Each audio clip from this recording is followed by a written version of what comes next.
భగవన్నామస్మరణను మించినటువంటి రక్షణ సాధనమే లేదండి. నిరంతరం మనస్సులో నమశివాయ నమశివాయ నమశివాయ అనే పంచాక్షర మంత్రం నడుస్తూ ఉండాలి. దీనికి ఎవరో గురువు గారు ఉపదేశం చేయాలి, చంద్రగ్రహణం రావాలి, సూర్యగ్రహణం రావాలి, ఈ చేదస్తాలన్నీ పక్కనట్టండి. మనస్సును మించినటువంటి తీర్థం లేదు, శరీరాన్ని మించినటువంటి క్షేత్రం లేదు, అంతరాత్మను మించినటువంటి గురువు లేడు, జీవితాన్ని మించిన గ్రంథం లేదు. అందరికీ ఇదే ఉపదేశం అనుకోండి. హాయిగా నమశివాయ నమశివాయ నమశివాయ.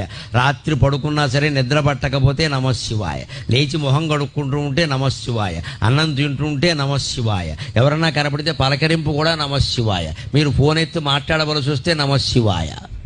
ఇంత ఇదిగా భగవన్నామాన్ని మనం సొంతం చేసుకుంటే అన్ని రకాల పాపాలు కాదు, సకల కర్మలు నశించిపోతాయి. అన్ని కర్మఫలాలు పోయి జ్ఞానం పొంది మోక్షం పొందుతాం, ఎప్పుడూ ఆనందంగా ఉంటాం. భగవన్నామస్మరణ అంత గొప్పది. అలా చేసి